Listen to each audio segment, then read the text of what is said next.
नमस्कार, मी रवि कुमार। जवाब तो आपको देना होगा बोल सरकार या सदरात 85 आवाजच्या या खास स्पेशल रिपोर्ट मध्ये आपलं स्वागत। कसे आहात आपण? मजेत ना? मजेत राहा, हिट राहा, फिट राहा आणि हो, आरोग्याची काळजी घ्या। चला तर मग विषयाकडे वळूया। आजचा विषय आहे काल महाराष्ट्राच्या अर्थसंकल्पीय अधिवेशनाच्या बजेट सेशन मध्ये आपण सर्वांनी पाहिलं असाल, देवेंद्र फडणवीसांनी महाराष्ट्राच्या मुख्यमंत्र्यांनी कागदावरच्या घोषणांचा एक पाऊस पाडला आणि त्यामध्ये महत्त्वाची घोषणा होती शेतकऱ्यांच्या कर्जमाफीची। ज्यावेळेस देवेंद्र फडणवीसांनी शेतकऱ्यांच्या कर्जमाफीची घोषणा केली त्यावेळेस महाराष्ट्रामध्ये आनंदाचे नव्हे तर प्रश्नचिन्हांचे एक वातावरण तयार झाले। प्रश्नचिन्ह, सर्वत्र प्रश्नचिन्ह, कारण देवेंद्र फडणवीसांच्या त्या घोषणेमध्येच अनेक प्रश्नचिन्ह होती। नेमकी ही कर्जमाफी ही खरी लागू होणार आहे की ही फक्त कागदावरच राहणार आहे? ही फक्त कागदावरच संपणार आहे की फक्त बँकांसाठी आहे? शेतकऱ्यांच्या पदरात काही पडणार आहे का? शेतकऱ्यांच्या बँक खात्यांमध्ये काही जमा होणार आहे का? अनेक शेतकऱ्यांच्या मनात अनेक प्रश्न आहेत। त्या सर्व प्रश्नांची उत्तरे पुढच्या 5 ते 7 मिनिटात तुम्हा सर्वांना मी देण्याचा प्रयत्न करतो। ही योजना नेमकी काय आहे? अहिल्यादेवींच्या नावाने ही योजना जी चालू केली त्या योजनेचं खरं स्वरूप काय आहे? हिची पात्रता काय आहे? पात्रतेच्या अटी काय आहेत? तुम्ही याच्यामध्ये पात्र होणार आहात का? अनेक प्रश्न तुमच्या सर्वांच्या मनामध्ये असतील। तर लक्षात घ्या, सगळ्यात पहिला जो प्रश्नचिन्ह देवेंद्र फडणवीसांनी इथे ठेवला तो आहे या योजनेची पात्रता 30 सप्टेंबर 2025 पर्यंत जी थकीत कर्ज असतील, आणि कर्जांचे 2 प्रकार असतात बरं का। एक असतं शेती कर्ज, म्हणजे शेतकऱ्यांच्या बाबतीतल्या कर्जांचे 2 प्रकार सांगतो। एक असतं शेती कर्ज आणि एक असतं टर्म लोन, जे मुदत कर्ज असतं, ज्यामध्ये तुम्ही ट्रॅक्टर असतील, शेतीची अवजारं असतील, अनेक गोष्टी असतील, अगदी कुदळ फावड्यापासून जी वस्तू तुम्ही विकत घेता त्यासाठी समजा तुम्ही जे कर्ज घेणार असाल त्याला शेती कर्जामध्ये मानलं जात नाही, ते मोडत नाही। शेती कर्जामध्ये शेती कर्ज हे फक्त शेती म्हणजे तुमच्या बियाणांपासून शेतीच्या मशागतीपर्यंत या सगळ्यांसाठी जे तुम्ही 12 महिन्यांसाठी कर्ज घेता, लक्षात घ्या, पुन्हा एकदा सांगतो, 12 महिन्यांसाठी कर्ज घेता ते फक्त शेती कर्जामध्ये मोडलं जातं। बरं, या शेती कर्जाला फक्त 12 महिन्यांमध्येच तुम्हाला पुन्हा भरावं लागतं। लक्षात घ्या, जर तुमचं कर्ज याच्यात मोडत नसेल, तुम्ही 12 महिन्यानंतर ते भरत नसाल तर ते शेती कर्ज नाहीये। बँक तुम्हाला 12 महिन्यानंतर ज्यावेळेस तुम्ही पुन्हा कर्ज भरतात त्यावर तुम्हाला व्याजावर 3% हे डिस्काउंट देत असतं। व्याजावर 3% थेट डिस्काउंट मिळत असतं तुम्हाला। त्याला म्हणतात शेती कर्ज, कृषी कर्ज, जे तुम्ही पतपेढ्यांमधून घेऊ शकता। काही विशिष्ट पतपेढ्या आहेत ज्याला मान्यता आहे, त्यानंतर क्रेडिट सोसायटीज आहेत, त्यानंतर म्हणजे ज्या जिल्हा बँका असतील त्यांच्याकडनं तुम्ही घेऊ शकता, काही राष्ट्रीयकृत बँका आहेत त्यांच्याकडनं तुम्ही घेऊ शकता। आणि जर मी पतपेढी हा शब्द वापरतो तर लक्षात ठेवा, त्यांना मान्यता असेल तर, कृषी कर्ज देण्याची त्यांना मान्यता असेल तर। जर मान्यता नसलेल्या संस्थांकडनं, विशेषतः सांगतो तुम्हाला, सावकार, उसनवारी अशा काही संघटना असतील, काही ग्रुप्स असतील, काही स्मॉल फायनान्स बँका असतील ज्यांना मान्यता नाहीये, त्यांच्या कर्जाला याच्यामध्ये ग्राह्य धरलं जाणार नाही। पुन्हा सांगतो, तुमच्या जिल्हा बँका असतील, तुमच्या राष्ट्रीयकृत बँका असतील, काही राष्ट्रीय बँका असतील, किंवा तुमच्या क्रेडिट सोसायटीजचं तुमचं म्हणजे तुम्हाला तुमच्या मनात किंतु परंतु आलंच नाही पाहिजे, क्रेडिट सोसायट्या सगळ्या त्यासाठी पात्र आहेत। आता लक्षात घ्या, 30 सप्टेंबर 2025 पूर्वी जे थकीत कर्ज आहे तेच कर्ज याच्यासाठी पात्र होईल। आता यासाठी सगळ्यात महत्वाची गोष्ट आहे, तुम्ही कर्ज घेतलं कधी, ही तारीख लक्षात ठेवा। तुमचं कर्ज 30 सप्टेंबर 2025 ला थकीत होण्यासाठी 1 वर्ष, म्हणजे लक्षात समजा, उदाहरणार्थ घ्या, 1 वर्ष मागे जायचं, ते असणार 30 सप्टेंबर 2024, 1 वर्ष। आणि 30 सप्टेंबर 2024च्या पूर्वी घेतलेलं कर्ज हे 30 सप्टेंबर 2025 ला थकीत होतं, कारण 12 महिन्यात हे कर्ज भरावं लागतं। जर समजा तुम्ही 30 सप्टेंबर 2024च्या पूर्वी जर कर्ज घेतलं असेल, तेच कर्ज 30 सप्टेंबर 2025 ला थकीत होतं। उदाहरणार्थ तारीख घ्या जुलै महिन्याची, 1 जुलैचं तुमचं जे थकीत असेल, 1 जुलैचं तुमचं घेतलेलं कर्ज असेल, ते कर्ज तुमचं थकीत होणार 30 सप्टेंबर 2025 मध्ये। आणि जर तुमचं कर्ज, लक्षात घ्या तारखांचा याच्यामध्ये खेळ आहे, जर तुमचं कर्ज 1 ऑक्टोबर 2025 ला घेतलेलं असेल तर ते 30 सप्टेंबर 2025 ला थकीत होत नाही। ते कर्ज तुमचं ना 50,000साठी ना 2 लाखांसाठी, दोघांसाठीही पात्र नाही। 1 ऑक्टोबर 2025च्या नंतर घेतलेली कर्ज याच्यासाठी अपात्र आहेत। आता सगळ्यात महत्त्वाचा फॅक्टर इथे काय आहे तो माहितीये का? दुष्काळग्रस्त शेतकरी सुटलेच, म्हणजे ओला आणि सुका दोन्ही दुष्काळ. सुका तर म्हणता येणार नाही, मागच्या वेळेस चांगला पाऊस झाला होता पण तो पाऊस अति झाला होता. तुम्ही मराठवाड्याचा आठवा, विशेषतः धाराशिवचा आठवा. धाराशिवमध्ये हा सगळा प्रकार, पावसाचं थैमान हे ऑक्टोबर महिन्यामध्ये दिवाळीच्या अगदी अगोदर घडलं होतं. मग विचार करा, त्या परिस्थितीमध्ये घेतलेल्या शेतकऱ्यांची जी कर्ज असतील ती सगळी ऑक्टोबर मधली असणार, ऑक्टोबर नोव्हेंबर मधली ही कर्ज असणार. ती कर्ज ही 30 सप्टेंबर 2025 ला थकीतच होत नाहीत. त्यामुळे त्या कर्जधाऱ्यांना, त्या शेतकऱ्यांना त्याचा लाभ मिळणार नाही, ना 50,000चा ना 2 लाखांचा. आता तुमचं कर्ज, जसं मगाशी मी तारीख सांगितली, जुलैचं घ्या. समजा तुमचं जूनची तारीख असेल, समजा तुमचं 1 जूनला घेतलेलं कर्ज असेल, 1 जून 2025 ते तुमचं पुढचं वर्ष घ्यायचं. 1 जून 2024 ते 1 जून 2025 हा तुमचा वर्षाचा काळ झाला. तुमचं 1 जून 2025 पर्यंत, म्हणजे सप्टेंबर 2025च्या अगोदर पर्यंत ते कर्ज थकीत असलं पाहिजे. कारण वर्षाचा काळ तुम्ही बरोबर 365 दिवसांचा काळ मोजायचा आहे तिथून. आणि काही बँकांचं कसं असतं, तुम्ही कर्ज कधीही घ्या पण तुम्हाला मार्च महिन्यात ते भरायचंच आहे, मार्च महिन्यामध्ये. मग जर तुमचं कर्ज त्या बँकेच्या नियमाप्रमाणे समजा तुम्ही मार्च मध्ये भरलेला असेल आणि सप्टेंबरची ही जर तारीख असेल, सप्टेंबर 25ची, म्हणजे सप्टेंबरची तारीख आणि ते मार्च महिन्यात भरलेलं कर्ज, याचा मी क्रम तुम्हाला सांगतो.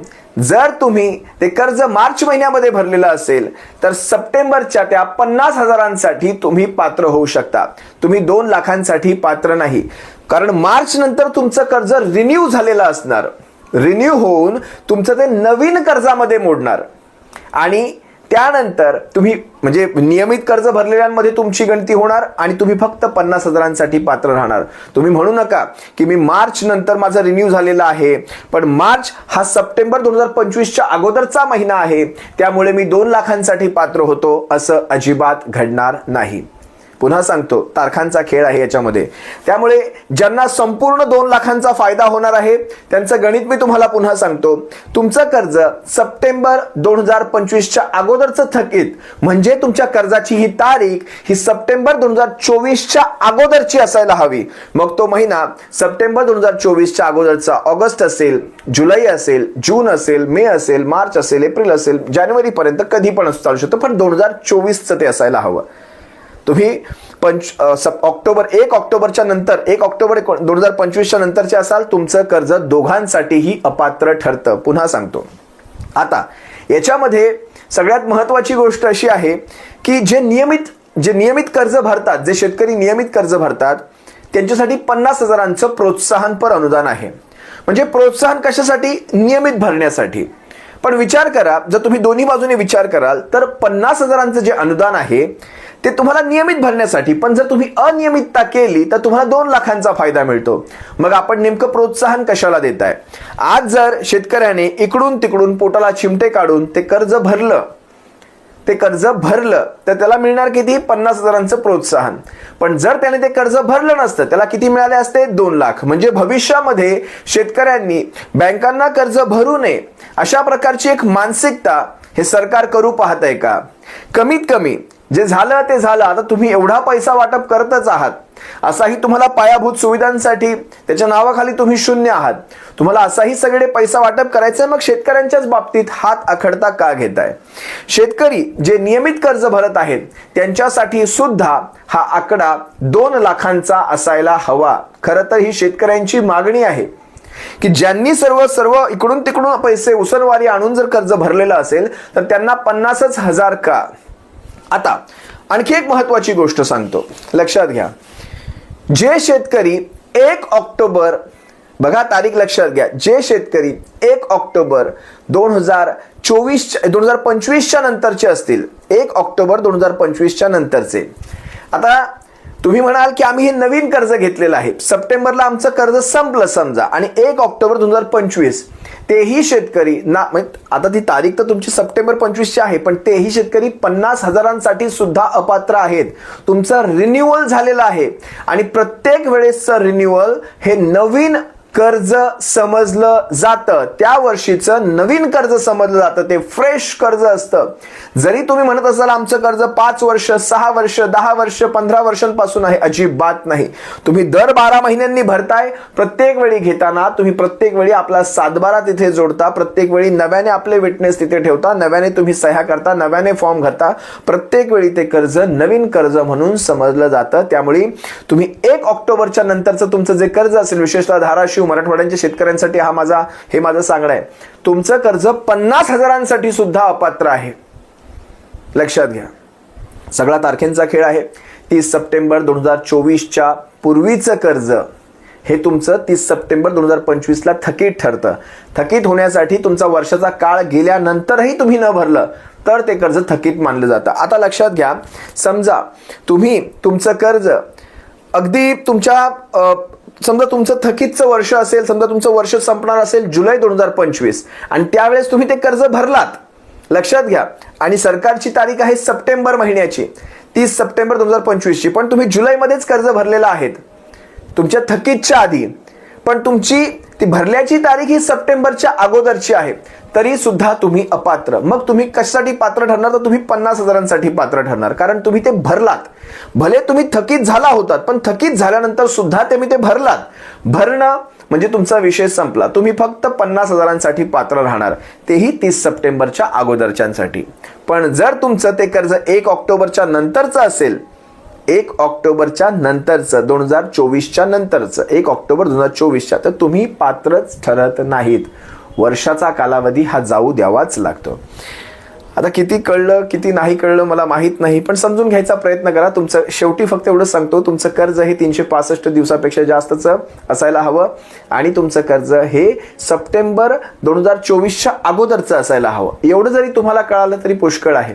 त्याच्या मधल्या काळात जर तुम्ही भरला असाल तर तुम्ही फक्त 50,000साठी पात्र ठरता. आणि मी सांगतो, जर ही अशा प्रकारची जर कंडिशन ठेवली, कारण सगळा मराठवाडा, विदर्भ, पश्चिम महाराष्ट्र हा अपात्र ठरतो, कारण त्यांचं कर्जच हे मुळामध्ये खरीपाच्या हंगामातलं आहे.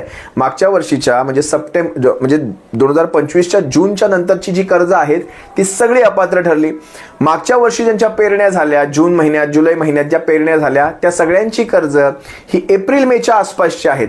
म्हणजे त्याची कर्ज अपात्र ठरण्यासाठी ह्या वर्षीचा 2026चा एप्रिल मे यावा लागेल आणि यांनी अट ठेवलेली आहे ही सप्टेंबर 2025ची. त्यामुळे संपूर्णपणे मागच्या 1-1.5 वर्षातला जो कर्जांचा व्यवहार असेल तो सगळाच्या सगळा अपात्र ठरतो.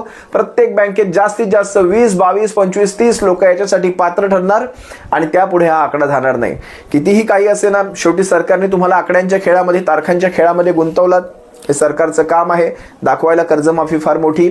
ज्यावेळेस खऱ्या अर्थाने किती शेतकऱ्यांना लाभ झाला हा प्रश्न जर विधिमंडळात जर कोणी विचारेल त्यावेळेस अजूनही त्यांच्या परीक्षा म्हणतोय मी, अभ्यास वगैरे चालू आहे, त्याच्यावर त्यांच्या समित्या वगैरे बसतील.